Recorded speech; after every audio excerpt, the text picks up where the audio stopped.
कुलाबा ते सिप्स या मेट्रो 3 मार्गासाठी मुंबई महापालिकेचे 17 भूखंड तात्पुरत्या स्वरूपात तर 24 भूखंड कायमस्वरूपी लागणार आहेत। याशिवाय काम सुरू होणं शक्यच नाही। शिवसेनेनं प्रकल्पग्रस्तांच्या पुनर्वसनाचा मुद्दा पुढे करत रस्त्यावरची लढाई हाती घेतली आहे। शिवाय पालिकेत भूखंड देण्यास विरोध करणारा ठराव पास केलाय।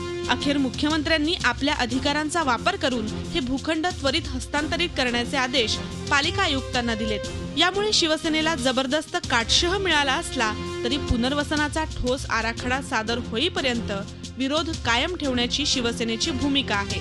रहिवाशांना त्यांच्या हक्काच्या मागण्या पूर्ण होत नाहीत तोपर्यंत गिरगावकर आणि काळबादेवी आणि ग्रँट रोडमधील रहिवाशी प्रकल्प बाधित ह्या प्रकल्पाला विरोध करतच राहतील। कारण जोपर्यंत रहिवाशी या ठिकाणी त्यांचं पुनर्वसन चांगल्या प्रकारे होत नाही, त्याचं पूर्ण समाधानी होत नाही, तोपर्यंत याला ठाम विरोध आमचा राहील। लोकशाहीने जे आम्हाला अधिकार दिलेत, लोकांना अधिकार दिलेत, त्या अधिकाराची कुठेही पायमल्ली होता कामा नये। त्यांनी जे आदेश दिलेत त्याच्यामध्ये जर लोकांचा पुनर्वसनाचं जे अजेंडा आहे नीट असायला हवा, तो जर असेल तर निश्चित त्याच्यावर काहीतरी मार्ग निघेल। तो जर नसेल तर लोकही उठाव करणारच आणि लोक उठाव करणार म्हणजे शिवसेना लोकांबरोबर असणार। शिवसेनेचा विरोध केवळ राजकीय फायद्यासाठी असल्याचा आरोप भाजपने केलाय। सरकारची भूमिका ही भाजपाची भूमिका आहे। आता शिवसेनेची भूमिका सरकारमध्ये आहेत की नाहीत, वेगळे आहे का कळत नाही का झोपेचं पांघरून घेतलेलं आहे त्यांनी।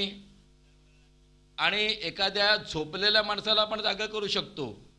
येणारी महानगरपालिका निवडणूक आणि लोकांची दिशाभूल ही शिवसेनेची भूमिका आहे। मुंबई महापालिका निवडणुकीची आचारसंहिता लागण्यापूर्वी भाजपला कुठल्याही परिस्थितीत मेट्रो 3 प्रकल्पाचा नारळ फोडायचा आहे, तर निवडणुकीत याचं श्रेय भाजपला मिळू द्यायचं नाही असा चंग शिवसेनेनं बांधलाय। या राजकारणात मुंबईकरांचा प्रवास सुकर करणारा प्रकल्प मात्र रखडण्याचा धोका आहे।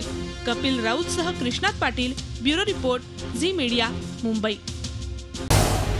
झी 24 तास रहा एक पाऊल पुढे।